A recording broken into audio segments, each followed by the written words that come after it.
Padayon gihapon ang pagtukod sa 23 billion nga Samal Island-Davao City Connector Bridge kini taliwala sa petisyon nga gipasaka sa mga tag-iya sa yuta didto sa barangays Kaliklik ug Limaw sa Island Garden City of Samal. Kaganina, giklaro ni Dean Ortiz ang spokesperson sa Department of Public Works and Highways sa Newsline.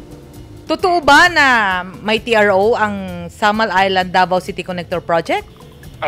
So far, wala tayo na-receive na TRO from the Supreme Court for the suspension of the project. But yung suspended lang na alam natin for now is because of road right-of-way issues. So if there's any TRO issued, we have yet to receive it, but we would like to deny that. So walang TRO? No TRO has been issued for the project. Kini human mikatag ang mga istorya nga naundang ang proyekto. Atol sa regular session sa Davao City Council kaganihang buntag, gibutyag ni Department of Environment and Natural Resources Regional Director Fidel Bagani Ivasco nga mipasaka og petisyon ang pamilya Rodriguez ug Lucas nga ipahunong ang konstruksyon. Apan wala pa kini maaksyonan sa korte ug wala pay Temporary Restraining Order kon TRO nga gipagawas kabahin sa ilang petisyon. Ano ba talaga ang status ng project?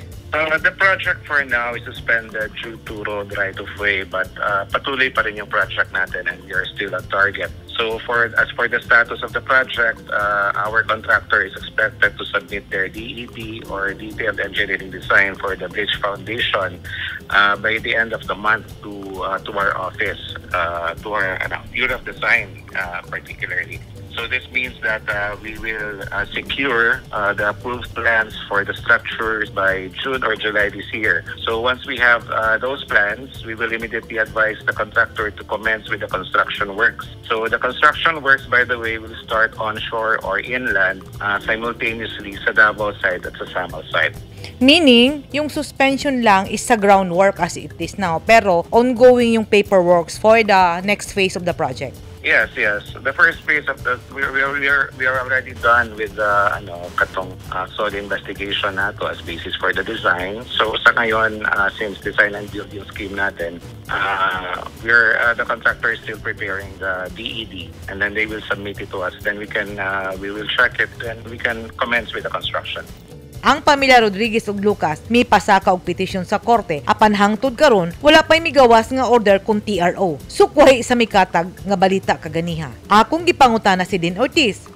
Answer me straight. Are we still on track as far as the deadline of the project is concerned? As far as the project, as far as we are concerned, the project is still on target. Ang 23 billion nga Samal Island-Davao City Connector Project gilauman nga mahuman sa tuig 2028. Kung unsa man ang gidangatan o dangatan sa proyekto, gobyerno na ang nasayod tungod kay naa sa panggamhanan ang bola. Apan, usa lang ang klaro, tanang Pilipino ang magbaba sa pagbayad sa 23 billion nga utang nga gipunduhan sa gobyerno sa China. Edith Kaduay, Newsline Philippines. Stay safe!